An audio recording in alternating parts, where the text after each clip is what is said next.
Hello, everyone, and welcome to Answer the Call.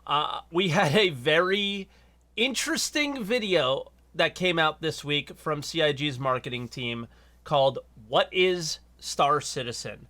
And I think the goal was to explain what Star Citizen is currently and not necessarily to explain what Star Citizen is going to be. And I think that is a good thing to do. I think creating the expectation of what the game is now rather than what the game is going to be is probably a healthy thing.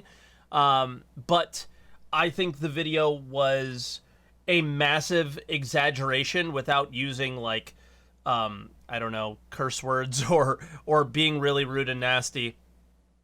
Because I don't think that what we see on the screen is necessarily the experience that your average player would get.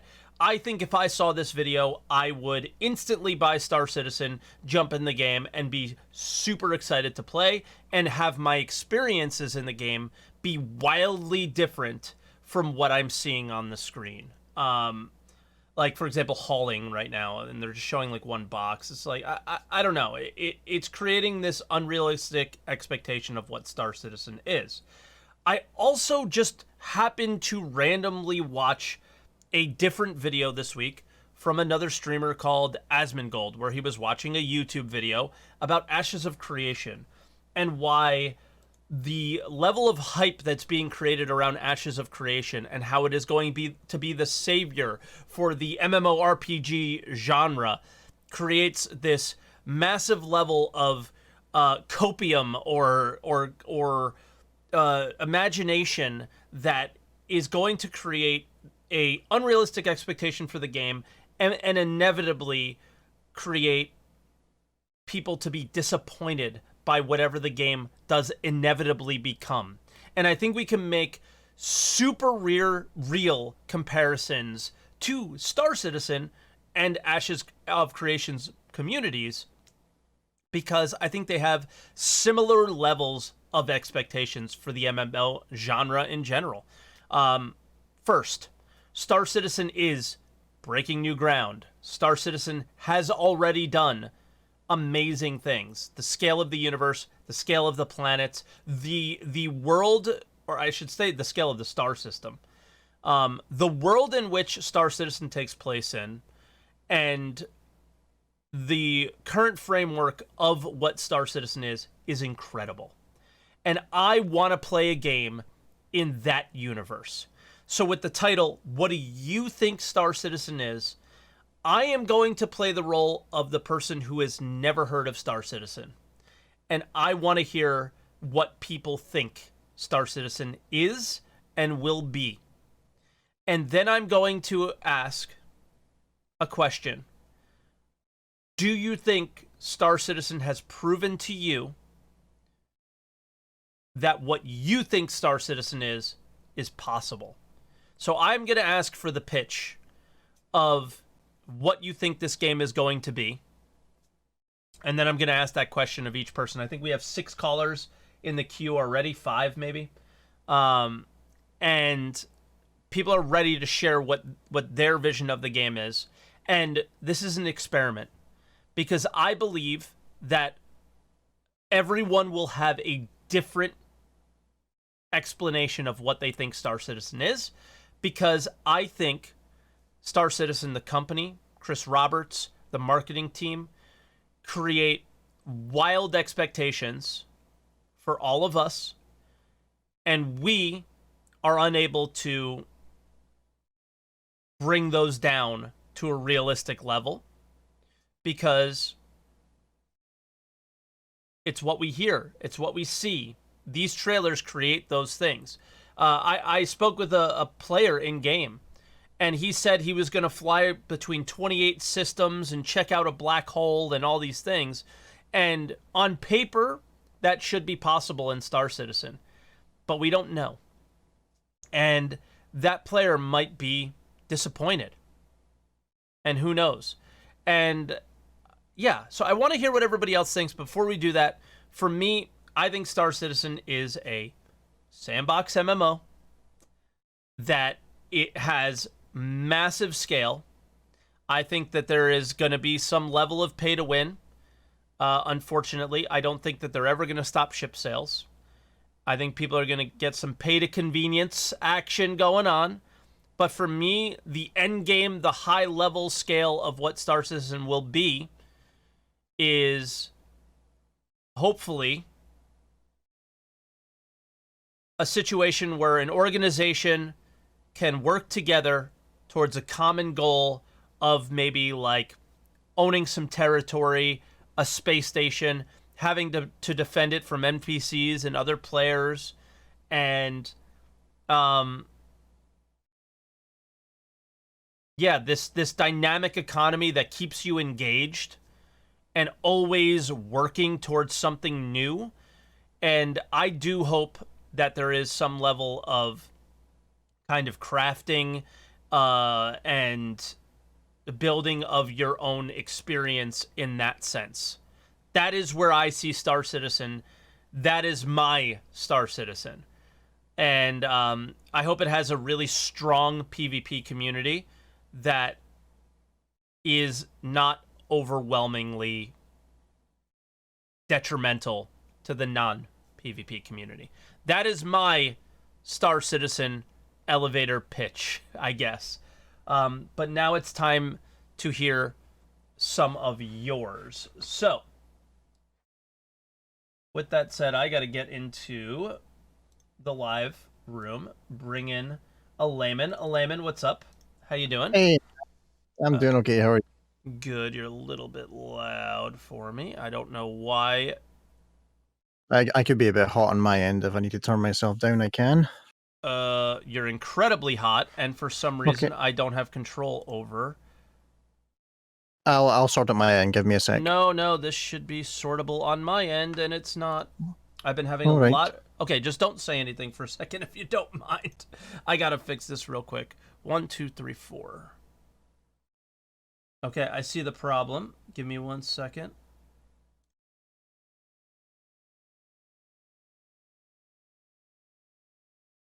Learn. Okay. I think we're good. How's that? Nope, that's not doing it.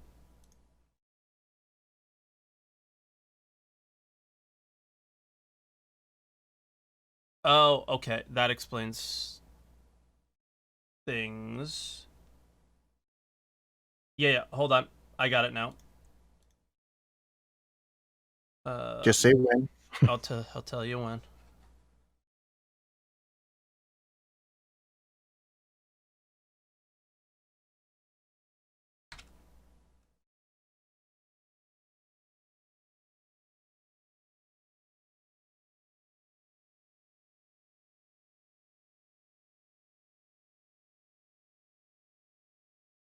Okay, Okay, how's that?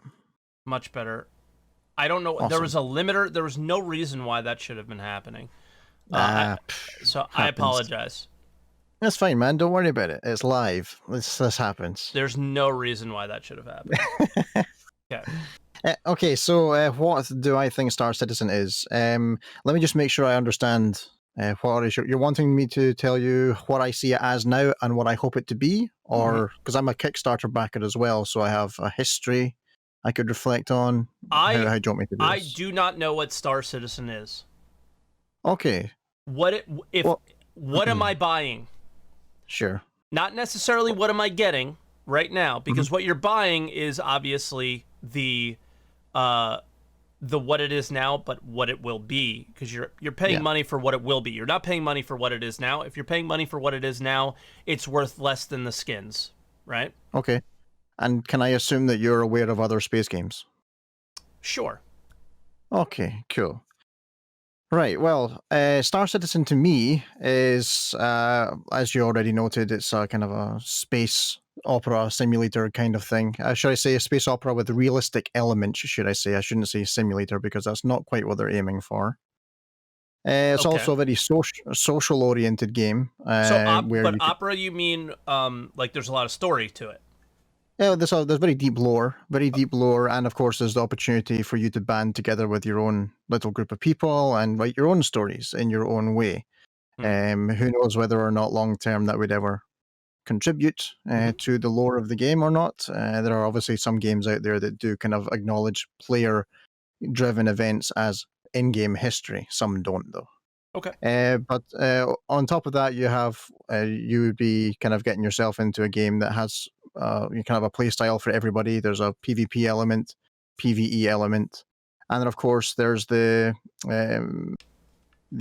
sort of, like, I guess you could say, the kind of Care Bear path, the industry, the kind of mining or acquisition of resources, the processing of them, and then the selling them on for later change of production in the game through the back end simulation. But a lot of that stuff isn't in place right now, which is probably the most frustrating part. Would I get to take place in that chain of production? At the moment, no. No, like in the future, do you think that I would be able to own my own factory, craft my own things? Well, I think the details are kind of hazy, but there is the opportunity in the future for you to build your own homestead. And there may well be down the line functionality. It would make logical sense to have functionality within those homesteads for somebody to become self-sufficient without having to rely on an infrastructure that already exists, and then make their way through the universe on their own terms. That's obviously the dream, but we don't know any of those kind of details as being concrete yet. Okay. So they don't. I'm trying to play the role of somebody who doesn't know. If I may, so I'll ask you this question as somebody who doesn't know the game: you were a Kickstarter backer? Yeah, I was. When was Kickstarter? I'm trying not to poop on you, but it's going to happen a little bit here. It's fine, man. Don't worry about it. Kickstarter was October to November, I think, 2012. Okay. It's 2021. Yeah. And they haven't really told you how the game economy or the game will work, right? Yeah. Okay. There's I don't know, they come out with information irregularly. Mm-hmm. When it comes to some of the okay, let's take the flight model and FPS mechanics as an example here. I mean, they are probably that and spaceships are probably the main aspects of the game that define what it is. The scary thing to me, that after 8 years since that crowdfunding push with Kickstarter, and obviously a further 8 years of constantly acquiring money for the project, those main pillars, those main aspects of the game that define what the game is and how you interact with it, they are not even set in stone yet themselves. They're in a constant state of flux. Okay. And for me, obviously, this is something that I would definitely use to somebody who's looking to get into the game as hey, hold on a second.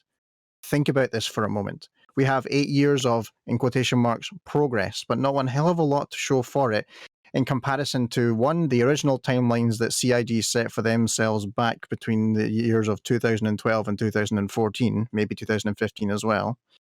And obviously, they missed a lot of those. For example, Squadron 42 still is not out.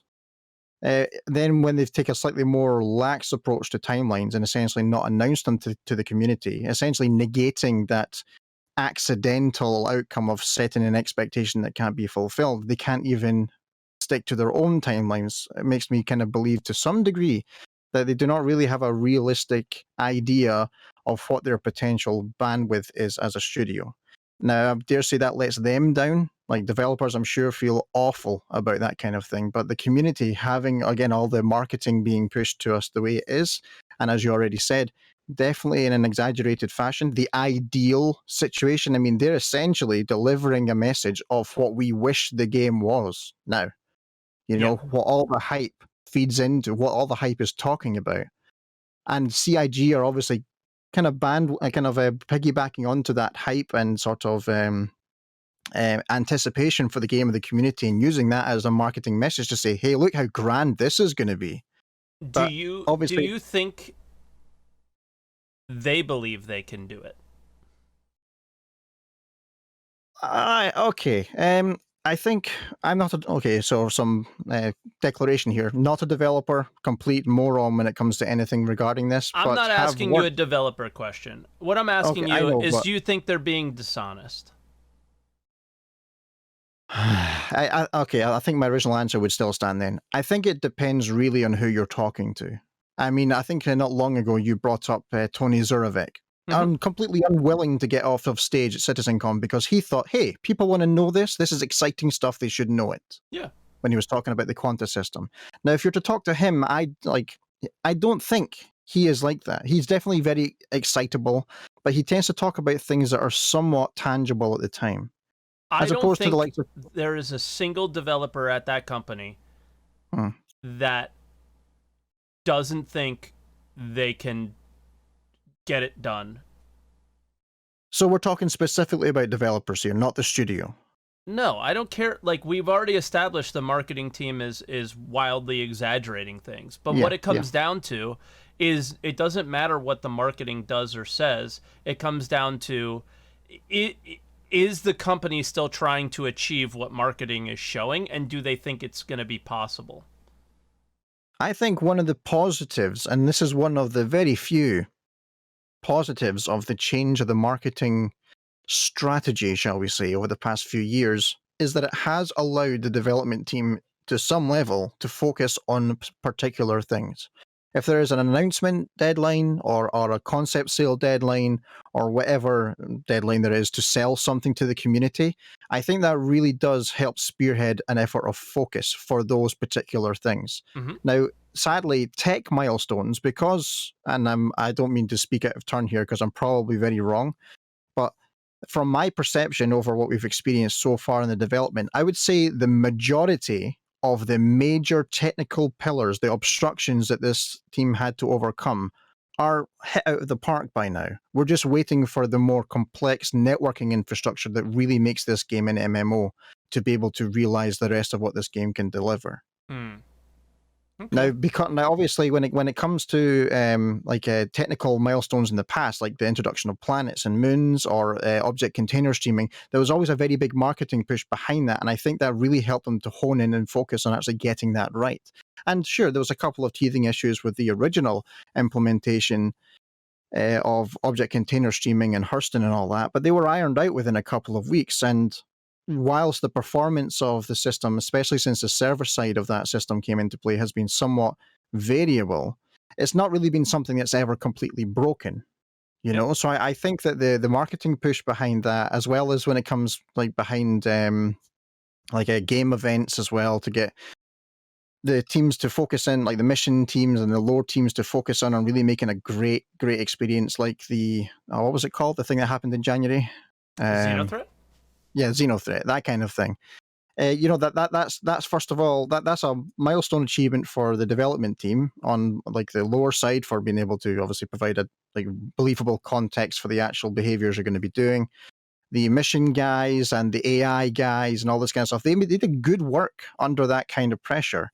But because of the fact that we're running out of technical milestones to even aim for, because we're really waiting for this more complex networking side, which makes the whole game happen to come into play, they have to hype up other things that seem small and frivolous, and like the Rock DS, for example. Like personally, a bit of a waste of development time there. Don't actually know why it needs to be in the game whatsoever. But that's the kind of thing that's seen as new and exciting when we know in the grand scale of the project as a whole, there's definitely more to be getting excited about. It's just really slow coming. And when you're trying to get new people into the game, more money to come into the studio, you can't hit them with them big ticket items and say, yeah, we've been doing this for 8 years and it's still not quite the game we want it to be yet. You have to show them the shiny things. And I don't agree with this at all. I think the studio as a whole, because they've kind of become somewhat too big to fail now, they have to keep the momentum going. And so they They have to. somebody said this yesterday. They All are right. a prisoner to their own funding model at this point. Yeah. I mean, I think I kind of remember from the early Star Citizen forums there was concerns about the point where crowdfunding to a huge success like Star Citizen had done, there was concerns that the crowdfunding momentum would essentially create a snowball effect where the money just pours in for no reason whatsoever, and then expectation becomes the dictator of what happens in the game. Yep. Now, I don't think that that's happened, because a lot of the community, whilst they have a lot to say, they don't actually say much, because they're not really talking about the right things. They're talking about symptoms of things that they're experiencing in the game rather than root causes. And while nobody but, game developers, so to say, will actually have any idea how to ascertain the root causes of a lot of the problems we have in the game at the moment, it's still a very big frustration to even acknowledge that the symptoms exist, especially when on the surface they seem like such small potato kind of problems, which CIG, I mean, they made a Delta patch for 3.0, for God's sake, and one of the things they said was, this will make it even easier for us to iterate and give you things quickly, so that we can iterate on things, get your feedback, iterate again, get your feedback, but they only ever use it twice a quarter now. You get the branch patch, and then you get a 0.1 patch, maybe a 0.2 patch if you're lucky in some quarters. That's not true. Really? No. How many PTU patches did you get? Okay, I didn't do PTU this time. It doesn't matter. In general, how many PTU patches do you get once it goes to wave 1? 4, 5, 6? It gives them the ability to not have to push out that much data and have you download that much data. But I think we're starting to get slightly off topic here. Like, I'm asking you what you think Star Citizen is, and now you're playing armchair game developer. And I think to some extent, exactly. that is what Star Citizen is. Unfortunately, is this forum for people to just become armchair game devs, and me included. And it don't sit here and think I'm kind of putting you down here. No. That is sort of what it's become. It's not the game isn't even played in the game. Yeah. It's starting to be played in forums like this and on the website and on Reddit, where everyone is an armchair developer just clacking their fucking keyboard and saying all these things about the game that they have no true understanding of. Exactly. So, and that could obviously be put down to some of the messaging as well, or the lack of messaging in some cases. Build the game with us, right? That was in that video. Yeah, because they know that's one of the things that keeps us hooked. It is, and it is that sort of association with sort of a sense of identity that I think they're playing on there. Yeah, I mean, a lot of the people who... It does. I mean, like, that is, what's it called? Like, some form of tribalism, like herd mentality or something. I'm not quite sure what that is. There's so many different names for it. I'm probably going to pick the wrong one. Yeah. But it does feel nice to be sort of included in a group that is trying to do something impressive. And there's no doubt that this studio and this game are trying to do something impressive here. And to be in on that from the very beginning, you feel like a pioneer to a degree. Depends obviously on how literally you take that sort of mentality and how much entitlement you think it allows you from the studio. Yep. But I think the messaging could definitely be a lot more consistent. And when it comes to hot button topics like last year, Squadron 42, I think we're all still waiting for that update video. I mean, we had a video, but it wasn't really an update video. And when people ask about projects like that have been taking years, and people are rightfully frustrated because that might be the single player experience that they're waiting for rather than Star Citizen. And there's no information because, well, spoilers. I'm not asking about Squadron, though.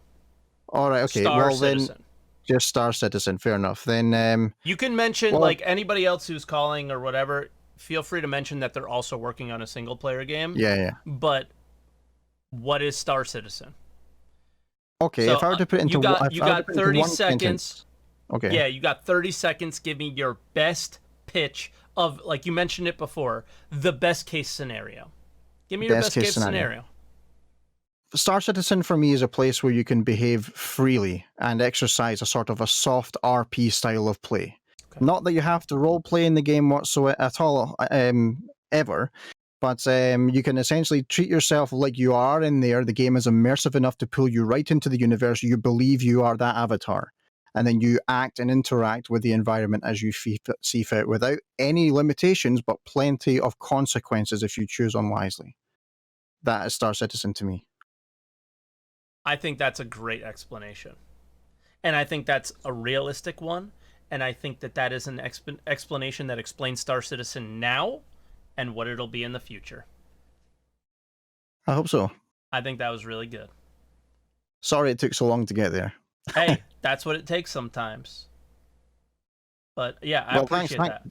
Well, thanks for having me on. I'll let somebody else talk now. I think I've talked enough. But No worries. yeah, just as always, keep doing what you're doing. Chin up. I know it's not the best of times right now, but we're all here for you, man. Thank you, buddy. What's your biggest ship? My biggest ship is my freelancer. I love my freelancer. Beautiful. I think that's a thing to ask people because I think that plays into this as well. All right, yeah. Well, I'm a cheapskate, so I went as far as a freelancer and said I'm done. Good. No, you're just smart, dude. That doesn't make you cheap. All right, I'll talk to you later, Layman. Thank you so much for your call, and I appreciate it, dude. Thank you, man. Catch you later. Later, buddy. All right. Our next caller is Camrat. There, bring him up. There we go. Camrat, what's up, dude? Hello. Hello. There we go. So let's start out with what I ended with him. What is your biggest purchased ship for real money? Mercury Starrunner, and on the whole account, $400. Okay. Then I am new to Star Citizen. I've watched the a trailer or something. I heard about it. I heard this thing is crazy good. Tell me what it is. Tell me what it's all about. What am I getting myself into here? I won't talk much about the game at the moment, but for what I hope it to be. And I'm a long-time MMO player, and I like both kinds of MMO, theme park and sandbox MMOs. Okay. But I played non-MMO that combines both very well. And I think that Star Citizen has the opportunity to do it. You have systems like Stanton, Terra, Sol with a lot of UAE fleet, and mission givers, and they want to build this. So you have to do more in the cities or around the cities. So you can just log in, play a few missions, don't think too much, perhaps mine a bit without too much PvP, fairly safe, and so on. And then you have missions like Pyro or whatsoever that's built for sandbox. So players can perhaps control a station or some land, has a little bit of building with a pioneer. And in the end, I think I want to have fleet battles like in Star Wars, Star Trek, whatsoever. And you need to reason to it. And I don't see the reason yet to have big fight just to have a fight. Like in EVE Online, there's always a big reason why something big is happening. Why do people fight in EVE Online? Not system control. What's the purpose of controlling a system? As far as I know, I don't play EVE. I just read a lot about it because a lot of interesting storylines come from the players. Mm-hmm. But as far as I know, the economy is much more player focused than I think it will be in Star Citizen. Like, I think the whole economy is player focused. Okay. And Star Citizen has a lot of NPCs that are contributing part of the economy. I'm really into like economy aspects of video games. What's this one about? How does this one work? I want to have a good progression system that you have a long-term goal. So if you start really low, that you can work like 6 months to have Orion, I think was it called. So you have a long-term goal. You have a lot of variation in the gameplay, perhaps specialized mining heads, so that when you choose to build your ship for something that you can do this very well, but also have the opportunity to build a ship that's more universal, but then not as good as a quantum focus ship. And that you can spend your time on like 2 or 3 professions, but you don't have to do everything, and you shouldn't do everything in like 1 year and reach everything really fast. can I become like the richest player in the world and control a star system and I don't think me so, and and my I hope org can not. take over and stop things? Or Um, a whole star system, I would say no, but perhaps there are, or I hope so, that there are important spots on planets and moons where, like a huge mine or something else, so you have a reason to want to control it and fight over it. That's the sandbox and PvP parts that I want to see in the game. so similar to like Eve in that sense, where you're fighting over potential resources, maybe. Yes. Okay, that sounds cool. I'm interested.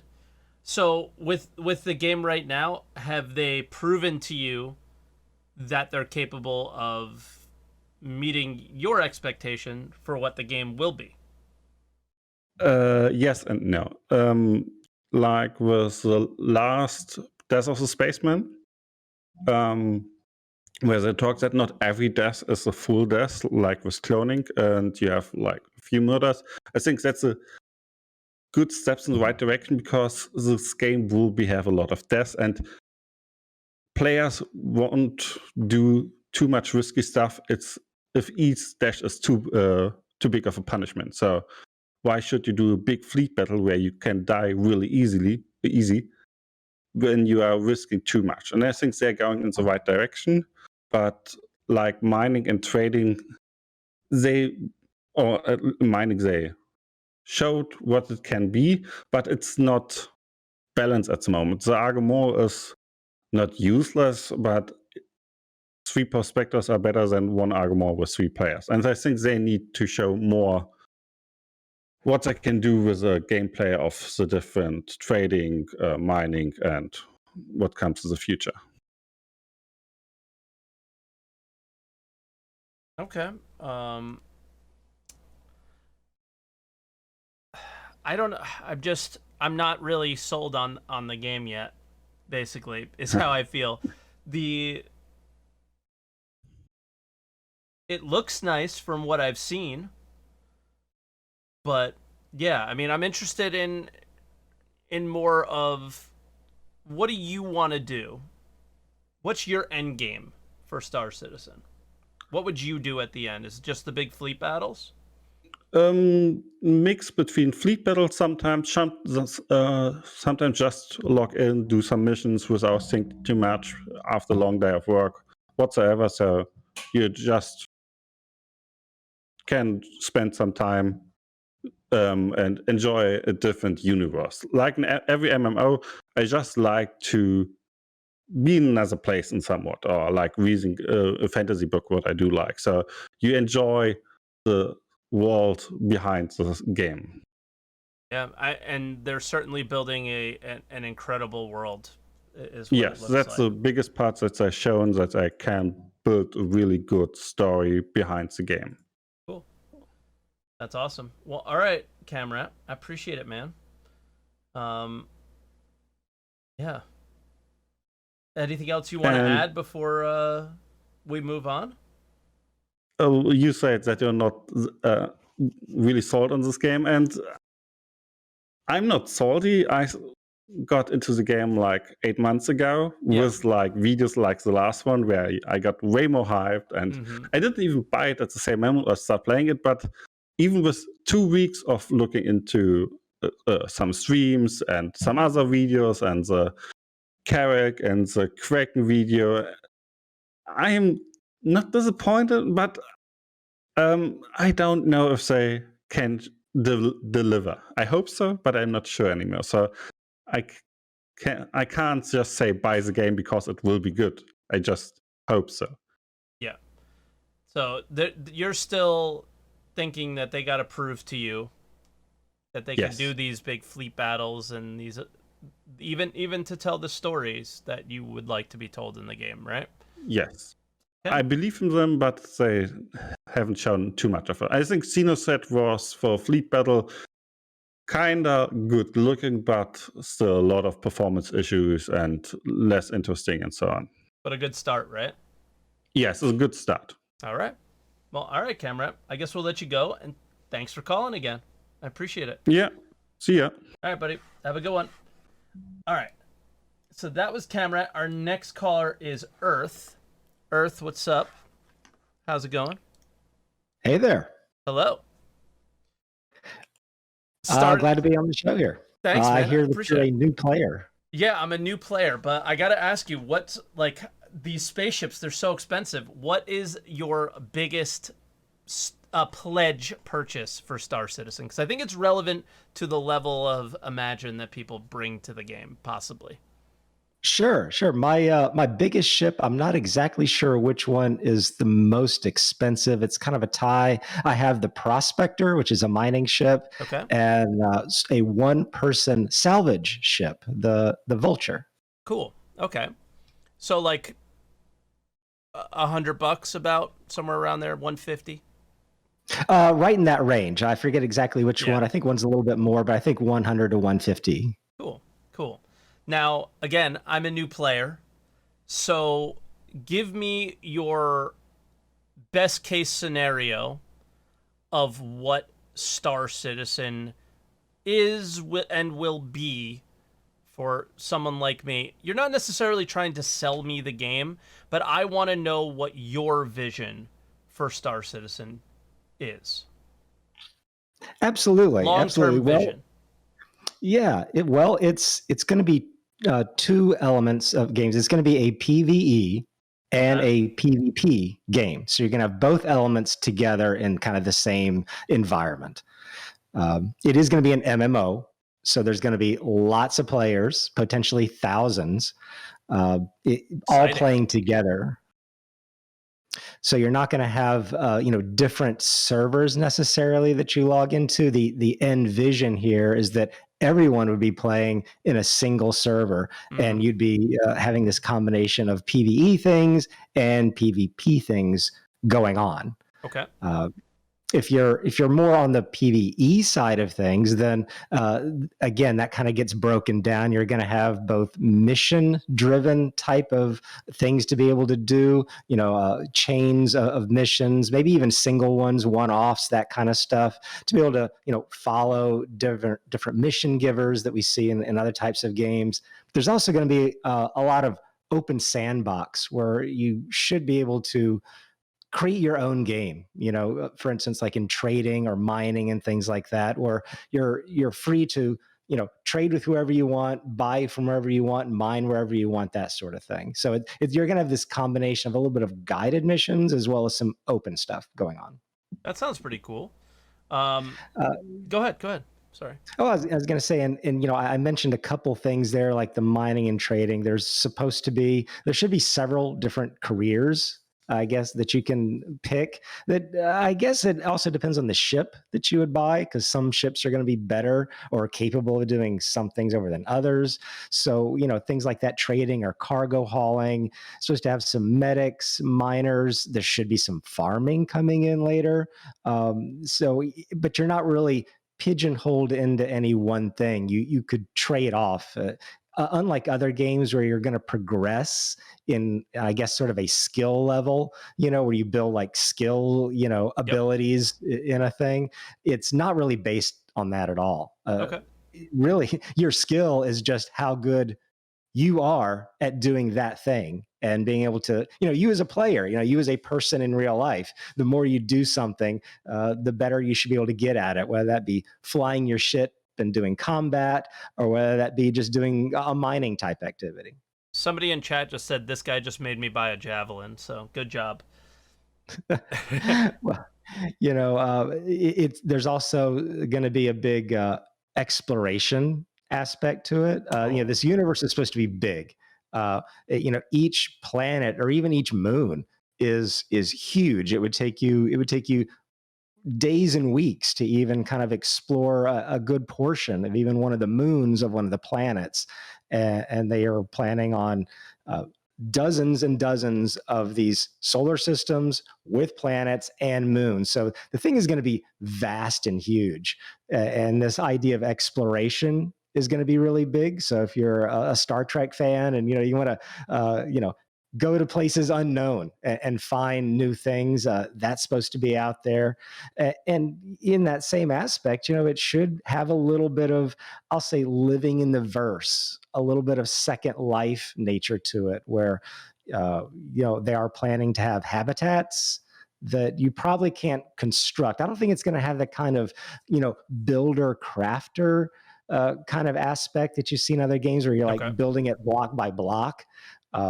But you can certainly have habitats constructed, probably out of, prefabricated modules that somehow get constructed together in a fashion that you want. So you should be able to have a little bit of a, I'll say, kind of a base mentality, kind of a base thing going on, hmm and live in it, rather that be, on a planet, maybe an asteroid, or maybe you're living just in your ship if it's big enough to support that. Sure. I guess I would ask you this next. If there was an end game, if there was end game content, what does it look like to you? What would it be for Well, you? yeah, that's a great question. My end game content, there is a concept ship, and I want to make sure that it's clear that this is purely concept. There's been nothing actually built in this area, but they've put out a ship. They've even sold it, so I guess they kind of have to, own up to at least a good portion of what it's supposed to be. It's the Endeavor, Okay. which, yeah, it's a big ship. It's definitely kind of a liveaboard type ship there, but it's going to have these interchangeable modules that specialize in different science areas. And the thing that I'm interested in is getting 4 biodomes attached to this thing and become a space farmer and be able to just, grow crops that will get sold on the open market. Or I'm actually part of an org that maybe I can supply them food at a base level here and just kind of have it a little bit of a, like I said, this space farming thing, I guess, is my end game. But like I said, it's kind of open. There's other careers. So I may leave my space farm for a while and go out and explore for some salvage or something like that. And then I guess the final question would be, have they proven to you, based on what's in the game now / what's being worked on, that this vision of the game that you have is ultimately possible? That's a really good question, new player Mike. Yeah. Um, Sorry, I don't sound like new player Mike there, but yeah. To me, I think they've shown a commitment to all of that.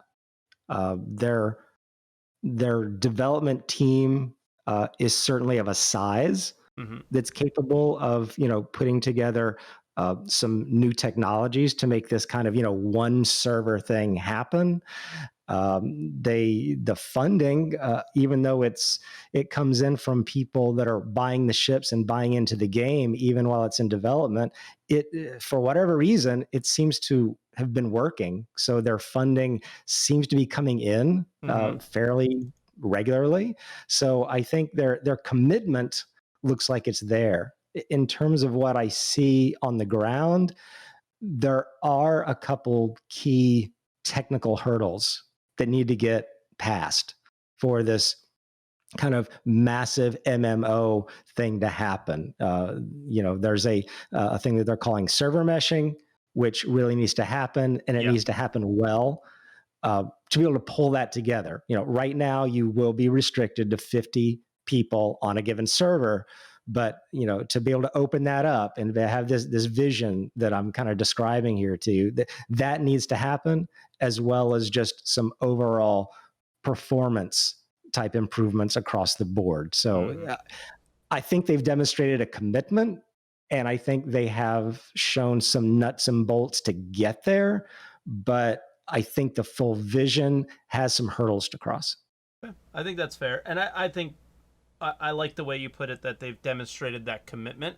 And I do believe that is true. Yeah. I do believe that's true, is that they're committed to try to make it happen. I think they could do things a lot differently if they weren't. They would be doing things a lot differently if they were not committed, right? So, Right. Yeah. I think they believe it's possible, and I think they are committed to it. Yeah. Yeah. I agree.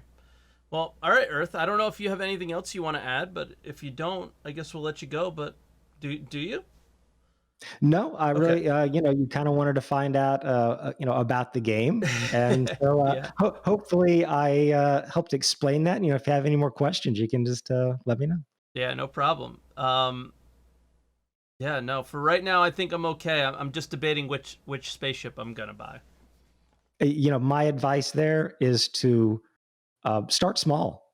Actually, Okay.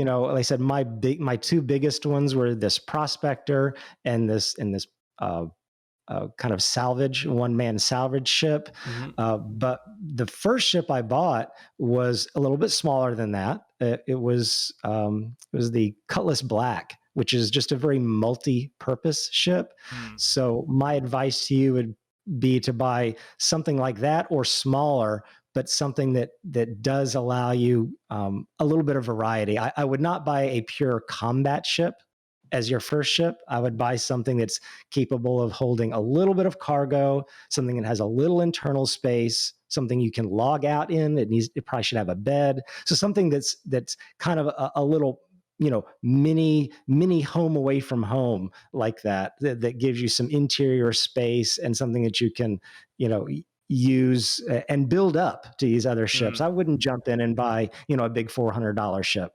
Actually, I think you actually You could earn the ships in missed a game. lot of. Somebody told me, right? So why?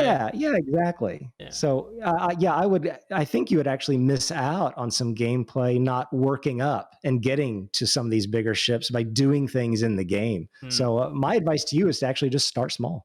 All right. Well, I appreciate it.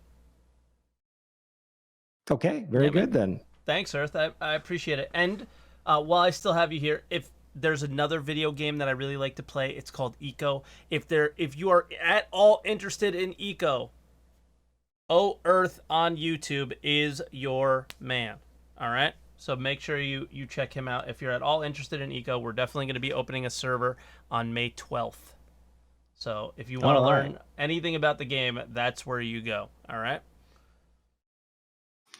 Okay. Thank you, Earth. I'll let you go, Mike, and thanks a lot for talking. Later, buddy. All right. I should also say that he makes like legitimate Star Citizen content as well, but he's my go-to guy for Eco. But anyway, we got Space Cullet on the line. What's up, dude? So Hey, what's up? What is your biggest purchased pledge ship? Okay, so you're used to waking up on Hurston, right? On Lowville. Sure. When you spawn first time, right? What poster do you see when you on the bed when you wake up? Oh shit. You think I pay that much attention? What do I see when I wake up? Is it a Polaris? No, there's a little poster with sun on it. Never noticed it? No. Yeah. My other ship is Bengal. You don't own a Bengal, dude. I'll leave it at that, alright? I'll leave it at that, bro. I'm sure you'll find a way to fly one, because it's you, but you don't own a Bengal. What is your biggest pledge ship? Be honest. I have a lot of store credits, okay? And I always rotate it, right? The biggest one I've ever owned was Javelin, but it's not there anymore. Okay. It's a waste of credits for now, right? That's fine. Yeah, but you're fairly well invested in Star Citizen, basically. I am less than $1,000 away of F8. Okay. Yeah, I mean, I just think that's important context. It's not all of it. Not all of it is on my account, though. I've did a lot of buybacks for other people, right? Okay. Yeah, that's fine. Now, I have morphed into a new player, and I don't understand what this game is. Hey, SaltEMike! I heard you're new. I heard you're new. Yeah, you want to play I'm Star looking- Citizen? You want to know what Star Citizen is? Sure, I'm looking for someone's referral code to use. So, but you gotta sell me on it in I'll order for link me you to now. use it. I'll link you now. Okay, All right, cool. yeah. So listen, this game is weird, right? And you obviously heard it's a scam, right? It started at 2012 Some people or say whatever. that. Yeah, some people say that. Yeah. So here's the deal. It's actually a weird game, okay? And a lot of people will say how deep like the game is. Literally, this game, the lore is based on a generic Roman Empire-inspired story, Okay. right? With a very unlogical political structure. It makes very little sense in reality, and what would happen in the future. So whoever tells you it's very deep, they just don't know what lore is, okay? It has generic spaceship design, which was done probably to cater to like all the audiences who followed Chris Roberts initially. They have something like close to them, you know, what they used to looking at. It has nothing to deal with like innovative like space designs, right? And I'm not saying it's a bad thing. It's just like it's fine. I mean, But I think it the is just what it spaceships is, look right? cool, but I'm 36, so maybe I'm an older. Yeah, maybe maybe- you're the part of that audience actually. Maybe I'm the part of that audience, right? Sure. So, though the game has actually a very high level of visuals for an MMO game, I'm not saying it's next gen, but it is for MMO, for a future MMO. Sure, most it is MMOs actually, don't look good, right? Yeah, exactly. That's why I'm placing the points where they are, right? For an MMO, it's actually stunning. Yep. Actually stunning, okay? And that's nothing to do with the generic designs. It's different things. Visuals and designs, right? So the problem, the weird thing with this, that the company tries to market the game so everyone feels comfortable with it. And it's like they try to market it so it's for everyone, which is obviously will never happen, right? You cannot create a game that is comfortable and good for everyone, for all the audiences. This is the first like issue there, right? To back up what I'm saying right now, the visionary of this game, his name is Chris Roberts. He, in one sentence, in one of his letters, he puts EVE and World of Warcraft in one sentence, which two of the games, they're just like exact opposites of each other. They contradict each other. Right? And Yet they're put into one sentence. That's just to back up my previous statement, right? So the problem a lot of people see is with the funding, like they call it pay to win.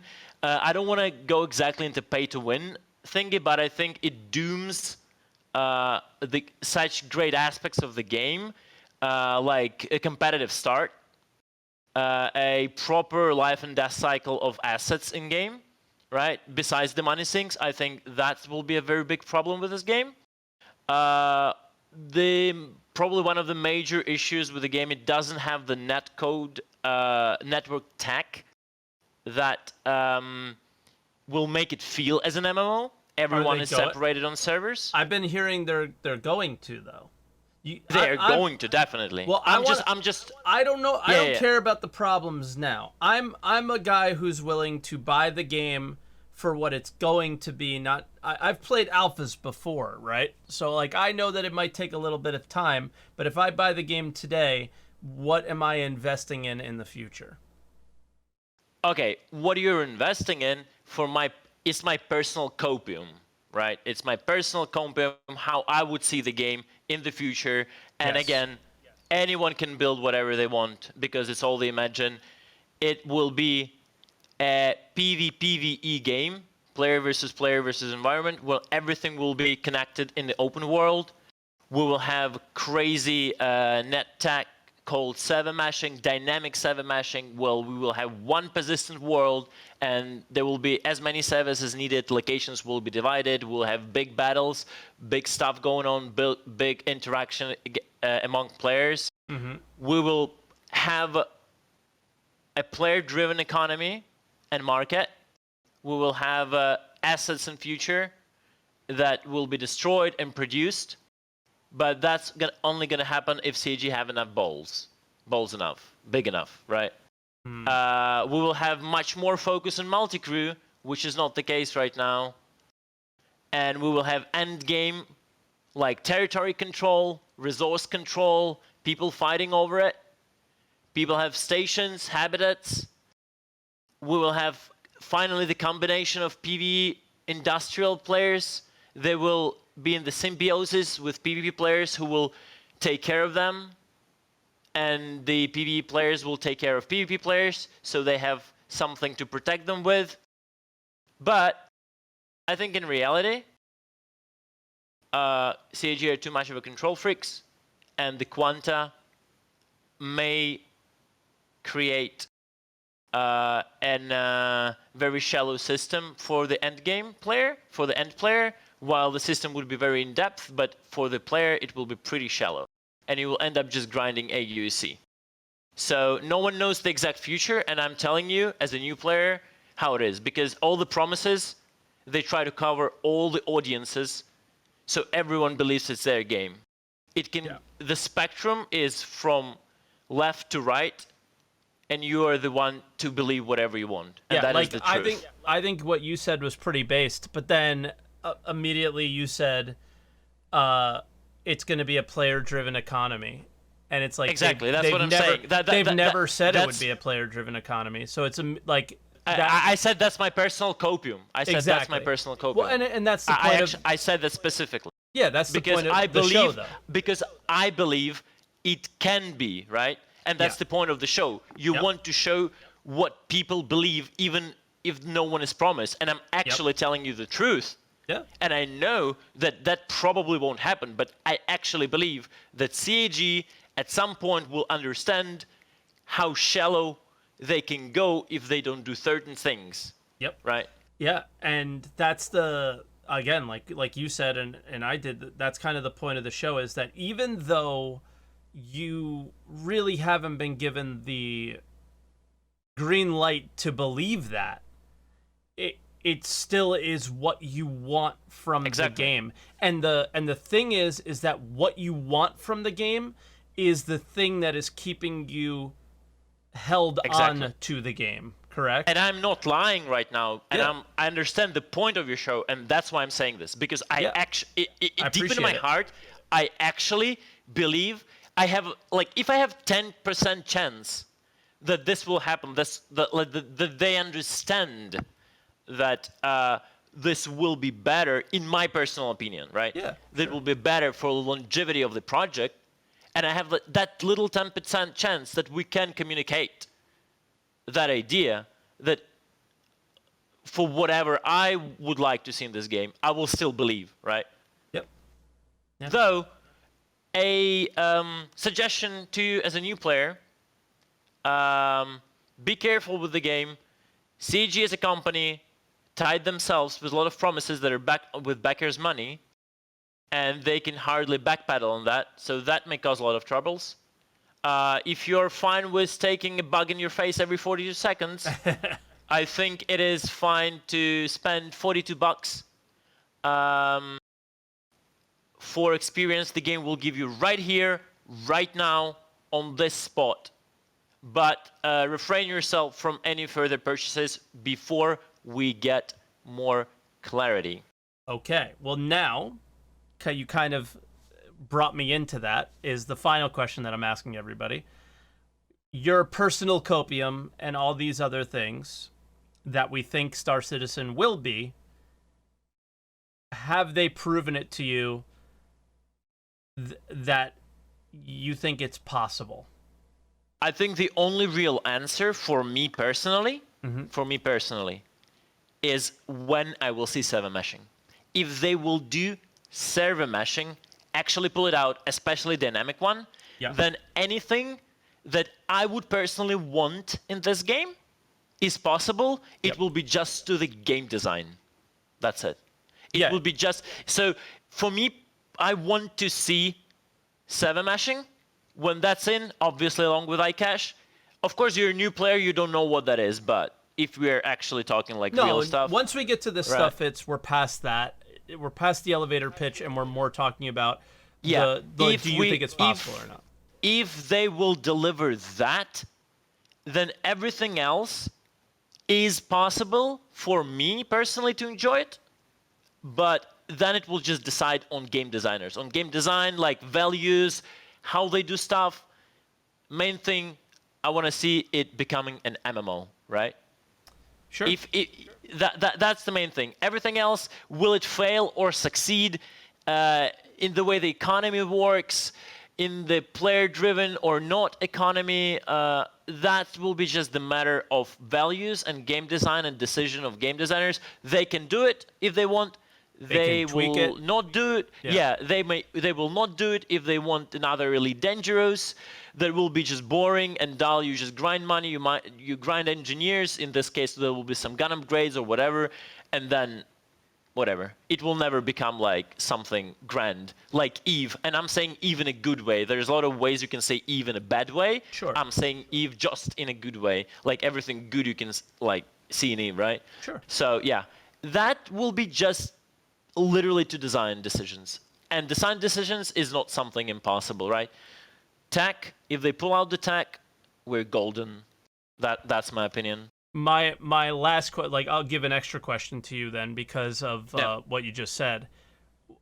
For me, one of the reasons why I feel that they have yet to prove to me that Star Citizen is possible is because of their poor design decisions in the current game. But I agree with you 100% that once something like server meshing that they tell me is going to make this one global kind of universe that we're all living in, and that should make the game that we all want to play possible.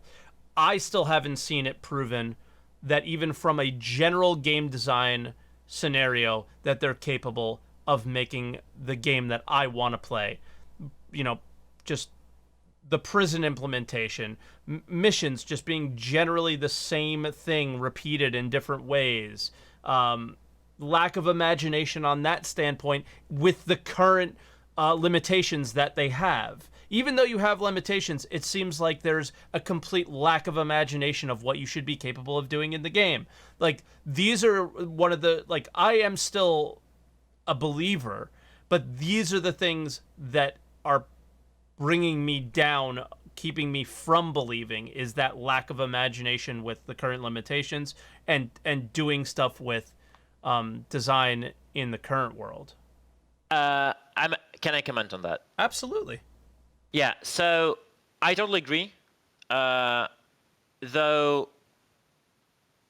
those game design decisions is just game design decisions, and no matter how I'm personally frustrated, and you know me, Yeah, of Mike, course.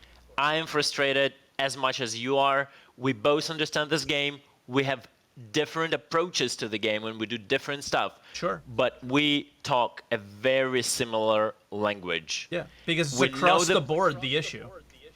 It's across the board, and I can talk about mining and how it had to be multi-crew, what has to be done with trading, and all that, yada, Yeah. yada, yada. Sure. Though I still think that those things are just values, Yeah. and they can be tweaked.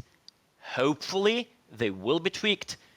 In the worst case scenario, if CG understands something goes wrong, people can be tweaked. Hopefully, everyone keeps their jobs and everything is fine, and they just don't have time for this right now. But that is kind of doable until it's too late. And when it's too late, we will not ever even have this talk, right? Yeah. So if it's very too late, right? So I do believe, because like,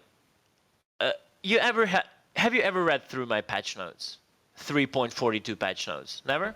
My imaginary patch notes. You should once, right? We're still in alpha, like tech demo, whatever, pre-alpha state. Probably they just don't focus enough too much. I think they're just too disconnected from the player base, though. I'll tease you that probably a lot of changes are coming. I hope so. That's all I can say. Yeah. I hope so. We'll see. I mean, trading doesn't work in the game. Somebody said that Xylo was talking to you about that earlier, so we'll see. We'll see. Hopefully. Yep.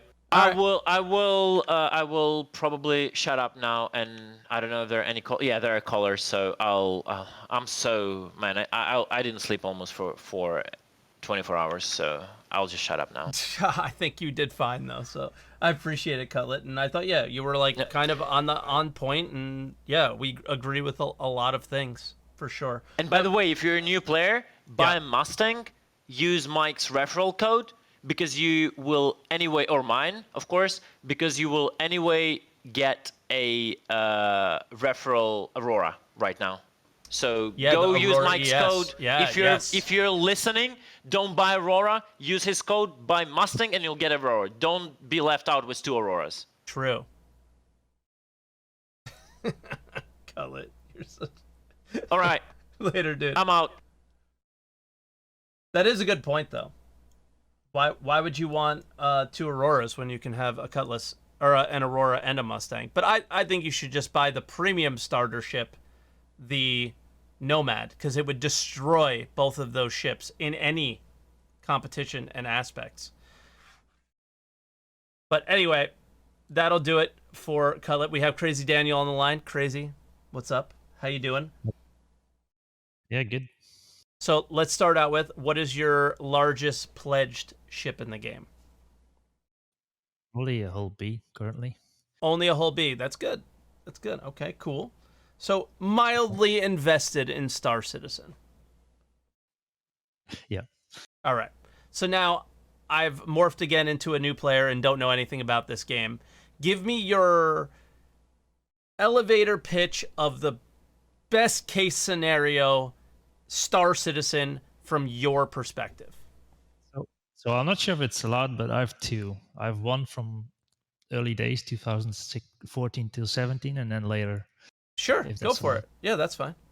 If it's from the early days, I would say imagine Star Wars without lightsabers. You can do anything you want, go anywhere you want, meet people, thousands of people in the game, become what you want, and become maybe famous or whatever. Okay. Just be yourself and make what you want from yourself.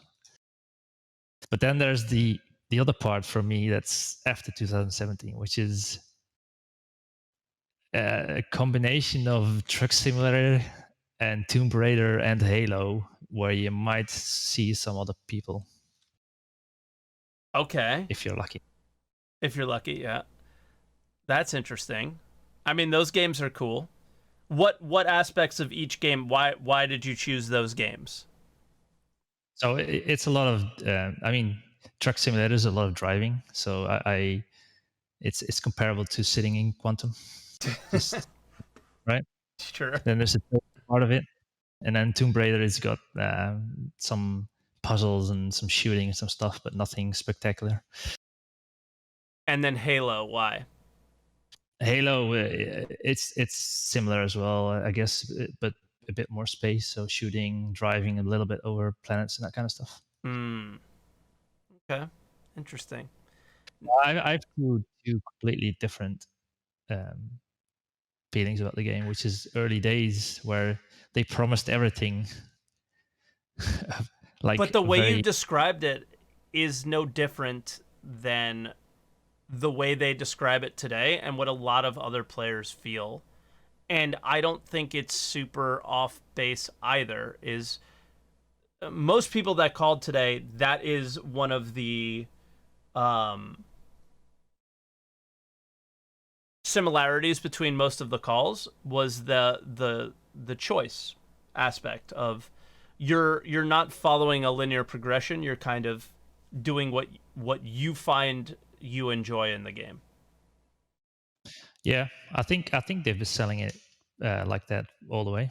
Yeah, from the start, pretty much. It's just my views have changed. Sure. That's why the later one was added from 2017 on. So I guess for you, the later one is putting some restrictions on the you can do anything. Yeah. Okay.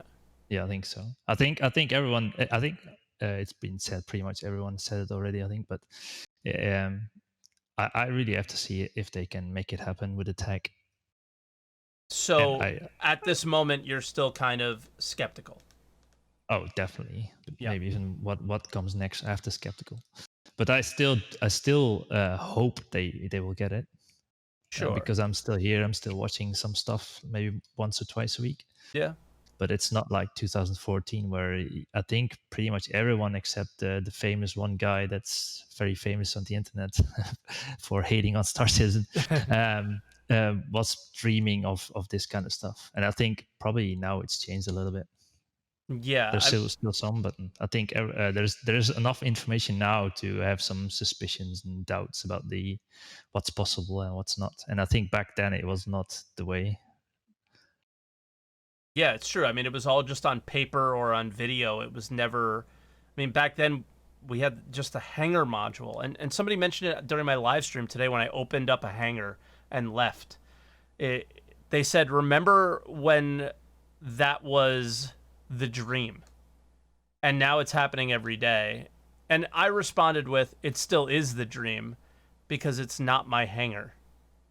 Yeah, that's what I said. If I can fly into my hangar, drop off some stuff, come back to it later, and still be there, Yeah. and then I'll believe that everything is possible. But for now, it's just waiting, because promises of tech, and then after that promise has been delivered somewhat, some other tech pops up that needs to be made before they have progress. Mm-hmm. So yeah, Sure.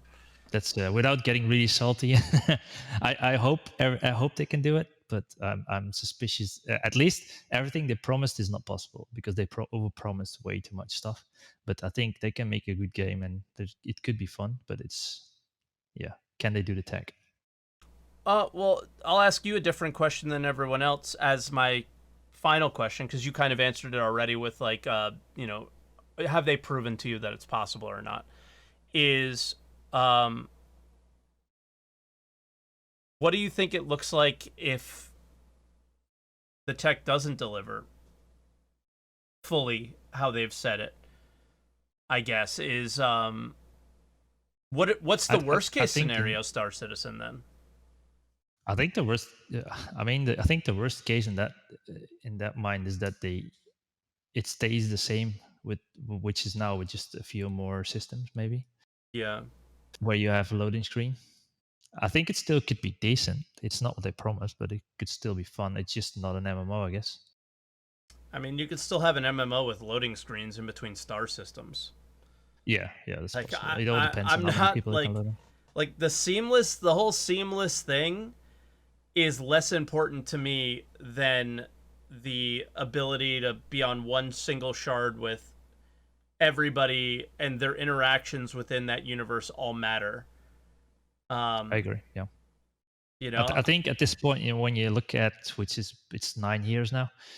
At this point, I would rather see that than another 6, 7, 8, 9, whatever years of little progress because of tech stopping them.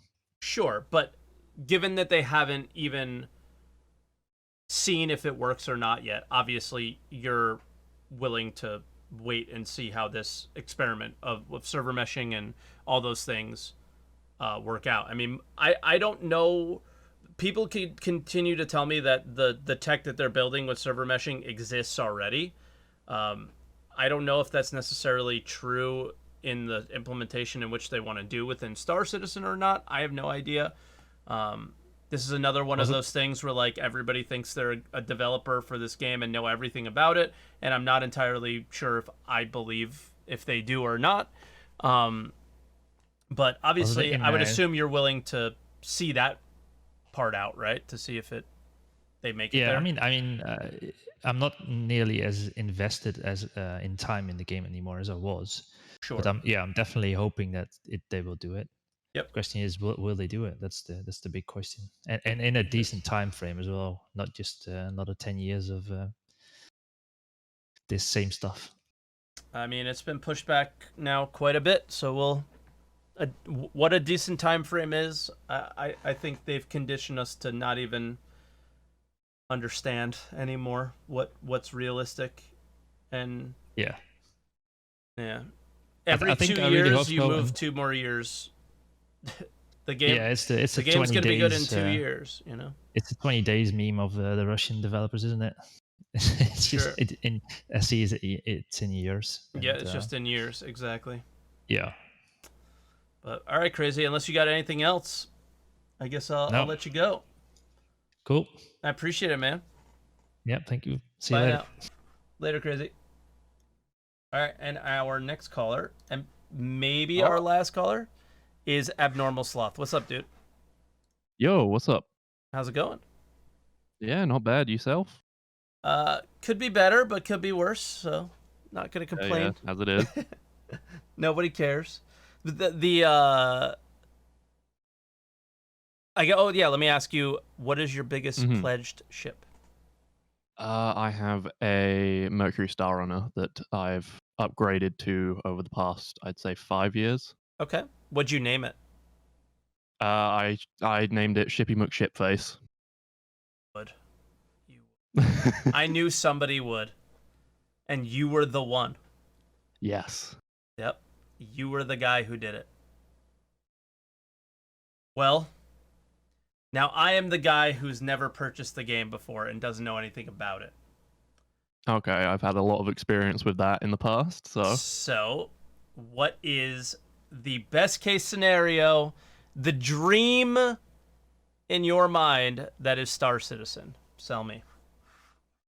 okay, in my mind personally, I see Star Citizen as a MMO sandbox game where you can choose from lots of different paths to go down. You can do PvP, you can stick with PvE, you can choose to be a bounty hunter, choose to essentially do whatever you want within the limitations of what they give you, of course. Like, you're not going to be able to become a fucking programmer in the game or something like that, of course. Sure.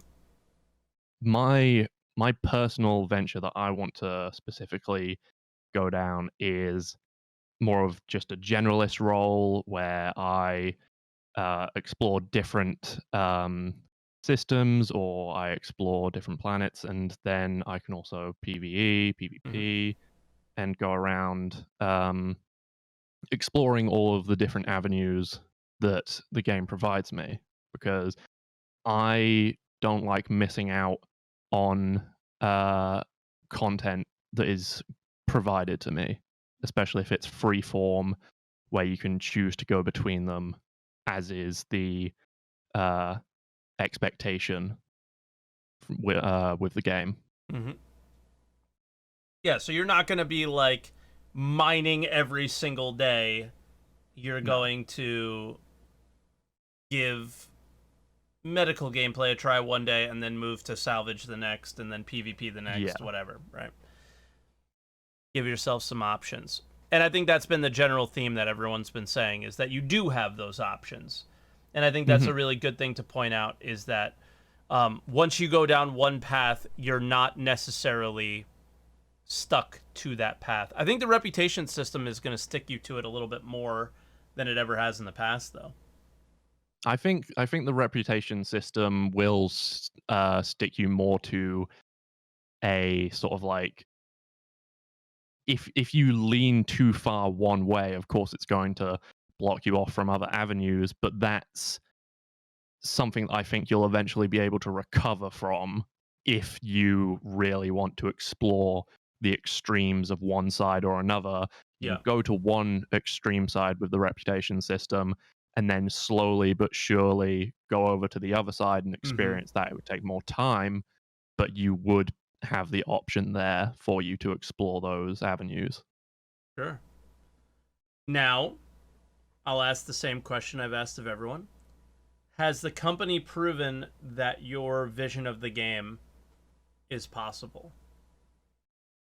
So I think that like I've been following the development of the game for a long while, and seeing how much they've managed to accomplish with like the team as they've built it up, because like everyone looks at Star Citizen's development like they would any other game's development, sort of like how you've got The Last of Us 2, for instance, was a game that was built on an engine, a pre-existing fully featured engine with most of the things they needed, with several thousand people working on it from day one, whereas Star Citizen has slowly over time built themselves up.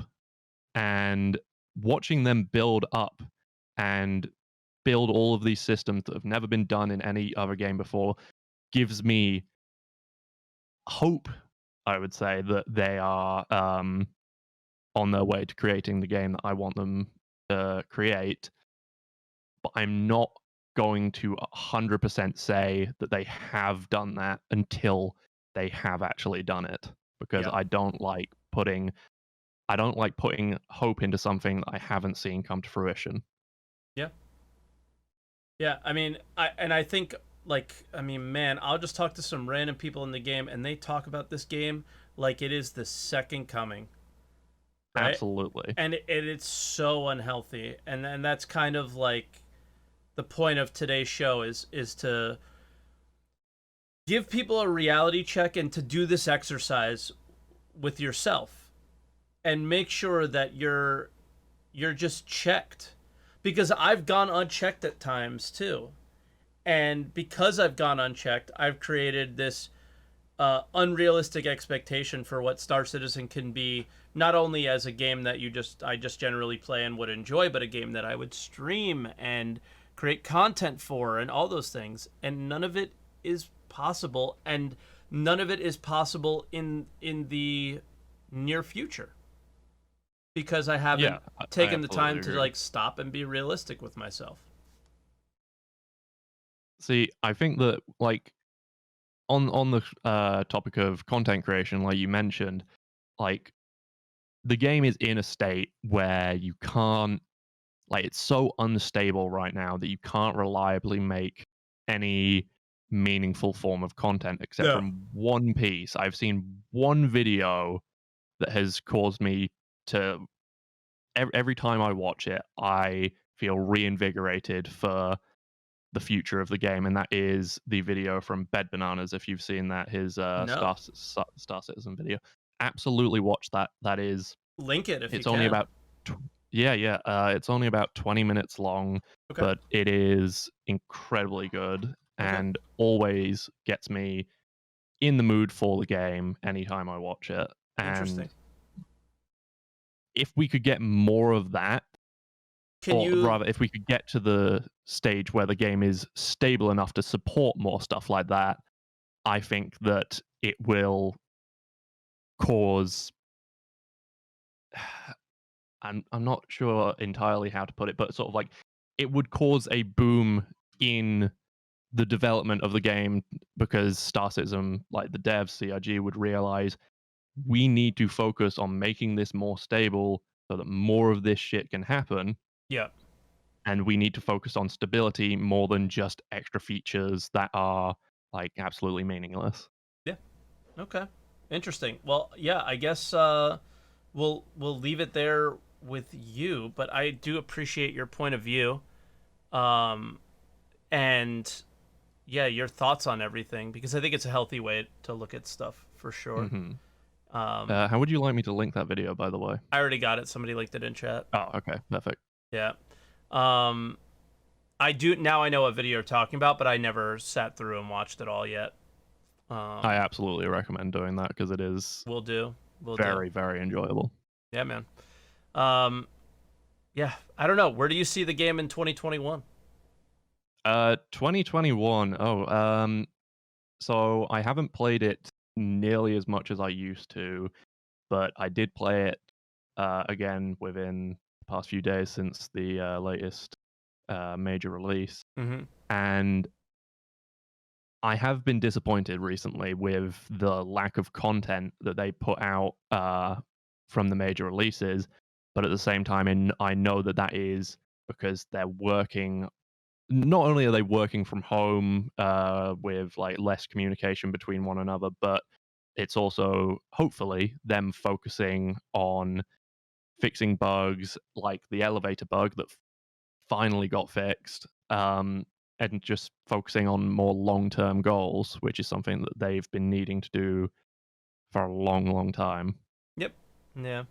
And again, like, I agree with a lot of the things you say and have said about the, like, if it's possible kind of stuff. And it just for me, it'll still come down to the I just haven't seen them get creative enough with what they have to prove that they can get creative enough to build something within the framework of what Star Citizen will be and it currently is, like the scale of the universe, planets, moons, all that stuff, from a playability and enjoyability standpoint. but I mean- they've obviously proven that they can do something that's incredibly immersive and beautiful, right? One of the things I think that is really holding them back right now is the implementation of server meshing. Like that is going to be the biggest turning point in this game's entire history. Like once we get release in like 20, 30 years or something like that, I imagine, we will look back on server meshing as the biggest turning point in the game. 110%, that is what I believe, because it will allow them to put more things into the game, because right now the servers are overloaded with like 60 or 50 people rather, all over the place in different areas doing completely different things, and it is killing the servers. It is absolutely destroying them. And if they can implement it to where certain areas run on certain servers and they can mesh between them, that will allow them to do so many different things. I mean, that's why they got rid of the name of the asteroid escapes me. But Nyx? Or not Nyx, Levski. no. Yes, they removed that simply because of the fact that like they don't have server meshing in right now, and they needed more resources on the server. Yeah.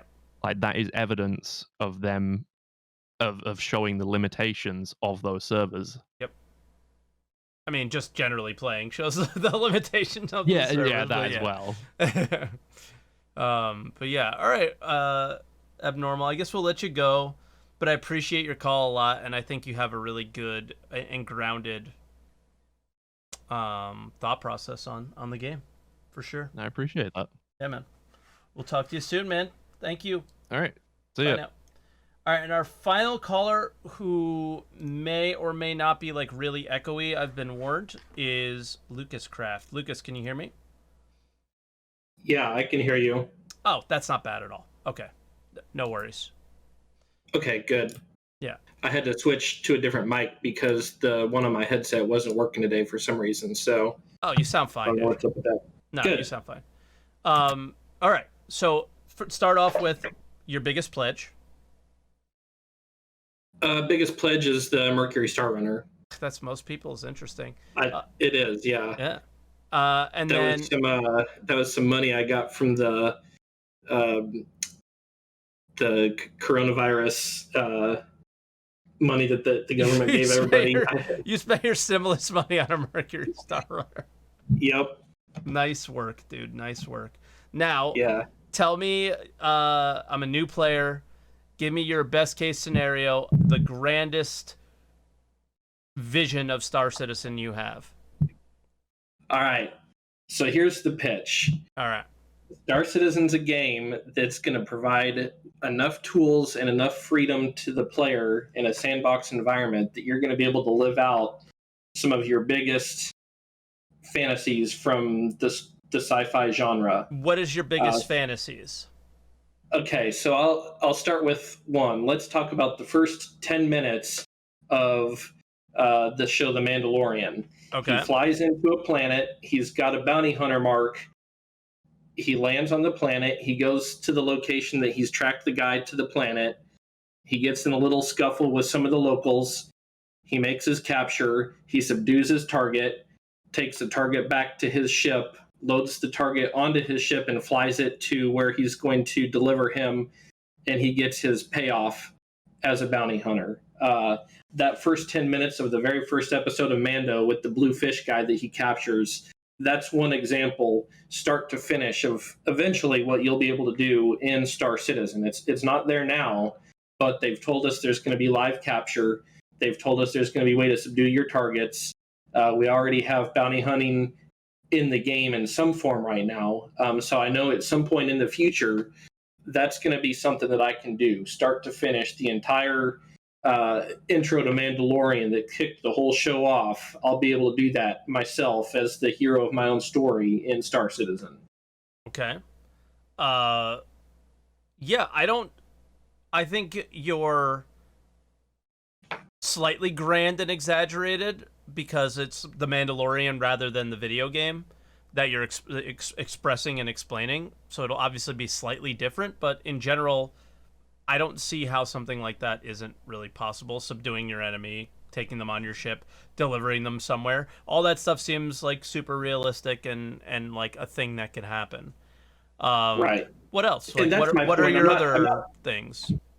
Yeah, I wasn't really talking about the specifics so much as all of the elements that exist within that scene should be possible within the game. But Agreed. another one, I don't know if you're familiar with Firefly, but the idea, this is more on the multiplayer side, since this is an MMO, you and a group of your friends will be able to either own or co-own, if you all go in on it together, a starship, much like the Serenity. You'll be able to be mercenaries. You'll be able to take jobs doing this or that. You're going to be able to fly around the verse and get up to whatever trouble you want to get up to. And actually, that's available in the game right now, even without any more patches. You can get a multi-cruise ship that supports 4 or 5 people.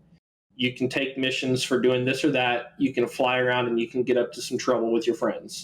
Okay. Hey, this is very unprofessional. What? My wife's in the hospital. I'm gonna answer the phone real quick. Okay, hold on. Yeah.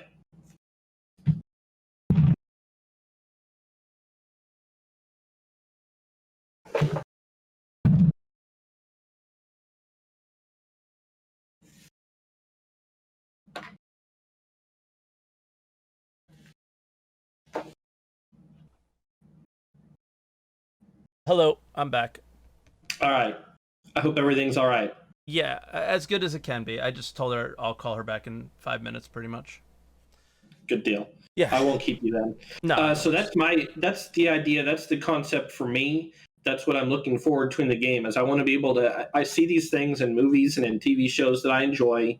And when I look at Star Citizen and the features and the complexity that they either already have in the game or are building towards in the game, they are promising a lot of elements that I think I will be able to live out those fantasies in my own way, telling my own stories. They won't be exactly the same as the way I've seen them in movies and TV shows and etc. But a lot of the, I guess you would call them the underlying systems, the things that make those scenes possible, that should be available to me in Star Citizen. Okay.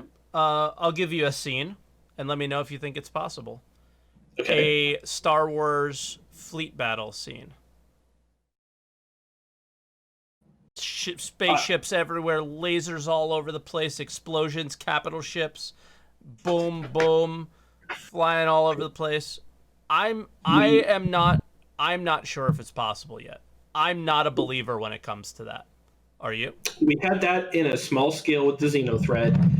I thought Xenothreat was very cool for what it was.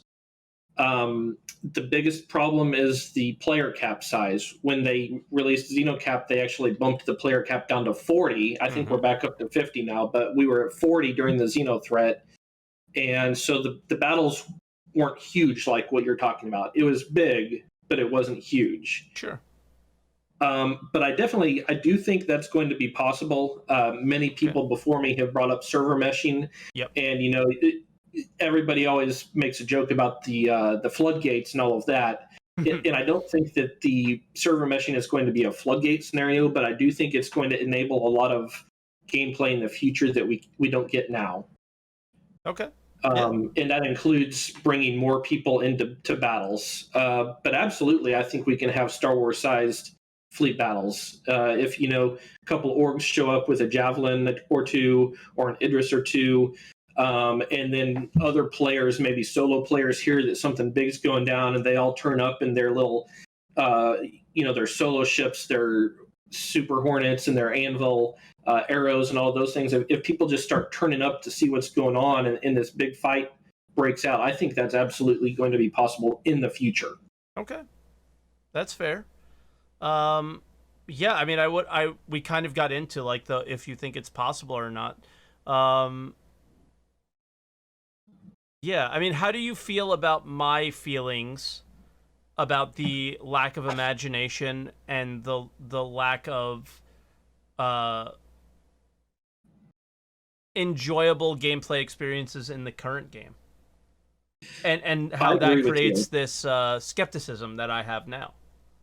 I agree with you, and I think part of the problem there is that they are not treating this as a live service game, even though that's what it is at this point. Yeah. And they need to have a team creating missions and creating things within the existing framework for players to do. The missions are all very samey. They feel like they were generated by a robot and not necessarily given that handcrafted care that a human scripter, a human mission designer could create. And I think that even with the framework now in 3.13, they could deliver a whole lot better experience to the players than they have. And that's just because they're not taking the time to make it the live service game that it needs to be. Yeah. I agree. I agree with that. It's hard because I think there's other, like, man, they can't even make a mission that gives you an item. Like, that's a limitation they have right now. So it is hard to be creative. Like, I don't want to sit there and be like, they can't be creative and put them down like that. But I do feel there is a bit of a lack of creativity, or at the very least, a lack of prioritization on things like that. Like, how they haven't been given that support yet is frustrating, but there's a very good possibility that maybe the prerequisite to that is something like physicalized cargo or something, right? And that's why they don't have it. And that's always been a priority and has been for a long time, and they've been working towards that. So how can I be upset at them for that? But it's one of those things where it's like, over all this time, I feel like these guys are smart enough and could have been given the free reign to have some creativity in the world that we have now, and try to make it a little bit more fun. Yeah. I think their pay model and their real money sales are also one of the biggest harms to the in-game economy. They're selling ship paints online. They're selling starships online. They're selling, if you're part of their subscriber and in club and all the stuff, you get all the little cosmetics like the top hat and like the Hello Kitty helmet or whatever it's called, Galactic Kitty. They're giving all those things. If they made those things as earnable rewards in the game instead of selling them, you've already got a reward structure they could do. You could do a mission or a series of missions and permanently unlock, a new helmet for your account, and it would go on your account and it would be there persistently because they already have the tech that exists, but it exists only for people who are buying stuff through the website. Yeah. Well, I somebody had mentioned this on a previous Answer the Call or during a stream, and they mentioned the Vandal Mask event, right? That was like pulling teeth for them to get you your Vandal Mask. They had to do it in waves, and it sounded like it was very manual. So to say they have the tech is stretching it. Keep that in mind.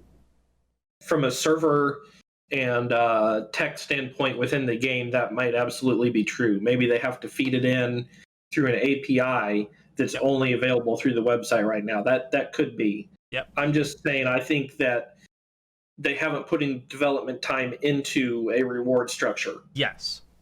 And that's where we definitely see eye to eye and agree. It just came down to why or why not was that prioritized, and I don't think we ever really got an answer for that. And I'm sure there is a legitimate answer. It just, I've never heard it, so I sit here kind of wondering why, and it's frustrating. Mm-hmm. Yeah, but all right, I guess we'll let you go, Lucas. And I'm glad your mic was good. I was a little worried because I got a message from Zeus, the mod, who was checking all the mics and everything, and I was like, oh no, yeah. this might not work, but it's totally fine. So I appreciate it, man. That's good. Glad to hear it. Yeah, thanks for the time. You get going and you do what you need to do. I hope everything works out. Yeah, man, I appreciate it. All right, see ya. Bye now. Well, all right, guys. That'll do it for another Answer the Call in the books. I didn't think we would even have something to talk about to do this week, but I thought the show was really fun and interesting. I think more people saw eye to eye than I expected, but I also kind of did give a prerequisite of what I thought was wrong with the game. So, yeah. Very interesting. But anyway, as you may have heard my phone go off, There's been a lot going on in my life lately, and my wife has been struggling, and now is in the hospital, and don't want to get too personal with that stuff. If you watch my live streams, you would know what's going on, but I don't want to share too much with my YouTube audience, I guess, because we're a little bit less connected from you guys as we are on the Twitch stream. So if you want to know more, feel free to stop by the streams if you want, and feel free to reach out at all. But yeah, I'm gonna head out, give her a call. She's doing okay. I don't want to sit here and be doom and gloom or whatever about anything. Everything's okay. We're okay, but it's a process, just like anything in life, just like Star Citizen, right? So guys, with that said, thank you so much for watching. If you there was a few people that were trying to get in the queue, but obviously I was trying to end this a little bit in a reasonable amount of time to kind of be available when I need to be. So guys, with that said, thank you so much for watching. I appreciate it, and we'll see you guys in the next Answer the Call.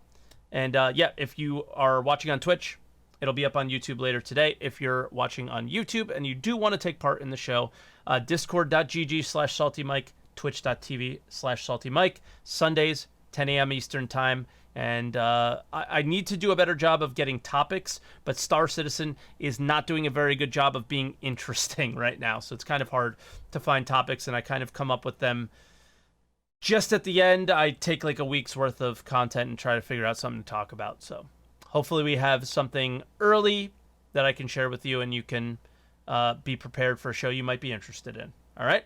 We'll see you guys later. Have a wonderful week. Bye, everybody.